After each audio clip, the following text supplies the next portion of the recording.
It's the Bad Rider Alumni Thomas the Tank Engine Movie 2. It has a longer title, but I'm just going to call it that. And it's also a crossover with Mr. Trainiac.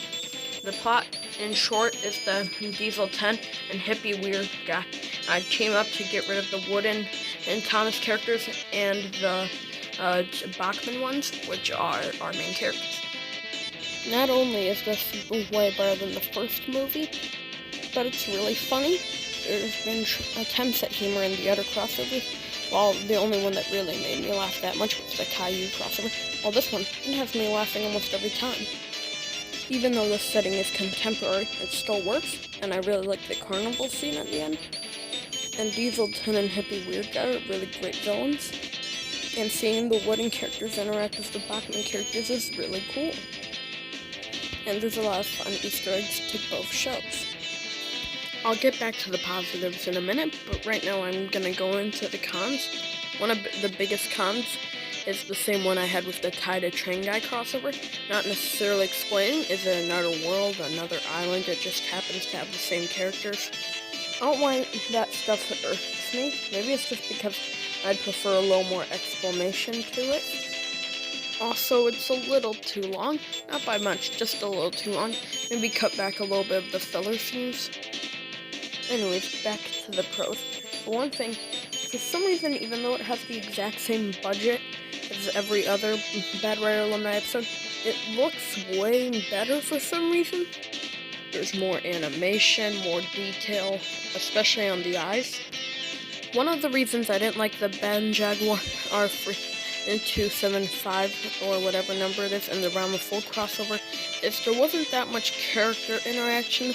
Like, the characters interact, but it's really only the two Thomases switching universes, and above that, they don't really do anything. While this, being almost an hour long, does everything it needs to, and there's way more character interaction and development. You get to see the two Thomases interact, the two Percys interact, what each character thinks of each universe. Well, only the Wooden characters go into the Bachman universe, but you know what I mean. All of the characters act as you expect them to act, including all the Bad Rider Alumni and Mr. Trainiac characters.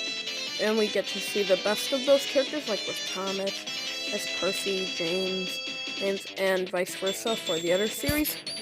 While the climax isn't the best climax in the movie history, it's still a pretty good climax, and in comparison to the climax in the Ben Jaguar and Realm of Full crossover, this makes that look like Shrek 2's climax. As for the music that they chose to use, it's pretty alright. I don't particularly have a favorite song, but like I said, everything's alright. Diesel 10 and Hippie Weird Guy, like I said earlier, are our main villains of this story. Hippie Weird Guy acts just like he did in the first movie, except with a whole new look. Usually when I see a crossover, I'm usually expecting just the characters meet, they say hi and something to stop. But having this be a movie expands that way more. Even if this was only like 20 minutes, it still may have worked. They would just need to cut down a lot of stuff. Also, there's another thing I would like to say is really good. You see, in the Tie the Train Guy series, their faces look way different than the Bad Rider Alumni series, and I can appreciate Bad Rider for trying to replicate that, even if they don't look exact at 100%. What else can I say? This movie is pretty fantastic. I enjoy watching it every time I watch it on a Friday night while I eat my pizza. So, with all that in mind, my ranking for this movie is a 9 out of 10. I will see you guys all tomorrow. Goodbye.